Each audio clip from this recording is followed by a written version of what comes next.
Oduu qabannee dhiyaanneerraa kabajamtoota hordoftoota iyyeenii Oromtichaa. Egaa guyyaa har'aa oduu dhimma Oromoof Oromummaa irratti xiyyeeffate qabannee dhiyaannee jirra. Nu hordofaa. Filannoo Itoophiyaa bara 2021 filannoo biyyoolessaa keessaa bahuu hin murteessine jedhee adda bilisummaa Oromoo dhaabbanni mormituu waggaa 2 dura biyyatti deebi'ee fi yeroo garaagaraatti mootummaa waliin wal dhabaa ture. Adda bilisummaa Oromoo filannoo irratti akka hin hirmaanneef mootummaan danqanutti ta'e jechuun himate. Boordiin filannoo biyyaalessaa karoora baaseen duulli filannoo fi galmeen kaadhimamtootaa filannoof eegaleera. Paartii biyya bulchuu dabalatee paartileen mormituu kan duula filannoo eegalanis adda bilisummaa Oromoo fi koongiresiin federaalistii Oromoo garuu rakkoo himatu. Guyyaa kaleessaa jimaata miidiyaa Jarman tajaajila afaan Amaaraatti kan dubbatan dura ta'an adda bilisummaa Oromoo obbo Daawud ibsa filannoo irratti hirmaachuu hin dandeenyu jedhaniiru. Biiroon tokko banaa bakka hin taanetti waajjirri muummee to'atamee osoo jiru kam goonetii dorgomtootaa fi filannoo galmeessuu dandeenya. Karaan hunduu nutti cufameera. Hirmaachuu hin dandeenyu jedhan. Waa'ee dhimma kanaa sagantaa raadiyoo BBC afaan Oromoo irratti kan gaafataman obbo Daawud guyyaan galmee kaadhimamtootaa dhumaa jira. Sanaaf immoo mootummaan bilook gochaa jira jedhan. Dhaabbileen kun hoggannii fi miseensonni isaanii hidhamanii waajjiraaleen isaanii cufamuu ibsuun filannoo keessa hirmaachuu akka rakkatan irra deddeebiin ibsaniiru.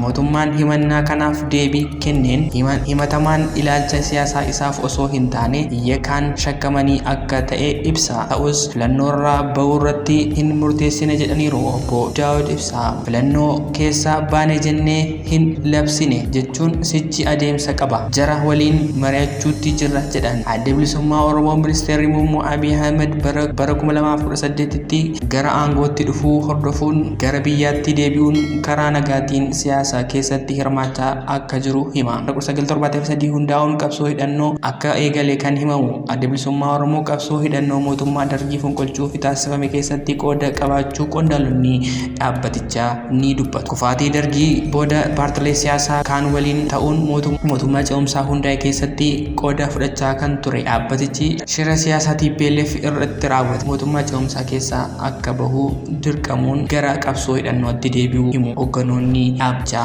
2002 booda jijjiirama siyaasaa Itoophiyaa keessatti dhufee hordofee muummichi ministeeraa Abiy Ahmed gara aangootti dhufuun booda gara biyyaatti deebi'e. Haa ta'u malee gara biyyaatti deebi'ee osoma baay'ee hin turin dhaabbatichi mootummaa waliin atakaaroo keessa seene. Hayyuu dureen adda bilisummaa Oromoo ibsa dhiibbaan amma mootummaan dhaabbaticharraa gahaa jiru jedhan kan bara chaartaraa sana waliin wal fakkaata jechuun BBCtti himan. ABO'n attamiin biyyaa ba'e attamiin deebi'e. Bara 1992 yeroo chaartaratti sana sochii ABO'n Oromiyaa fi siyaasa biyyattii keessatti gochaa ture waliin TPLF olaantummaa humna waraanaa fi siyaasa harka isaa galfachuun tarkaanfii gurguddaan irratti fudhate jechuun obbo Daawud ibsu. Hoggansa hidhuu fi dararsuu humna waraanaa dhaabbatichaa haleeluu fi xumura irratti ammoo waajjirolee dhaabbatichaa saamsisuun hanga dhaabbatichi biyyaa ba'utti qaqqabsiisuu dubbatan. Itti aansee ammoo hanga adda waawwiin aangoorra turetti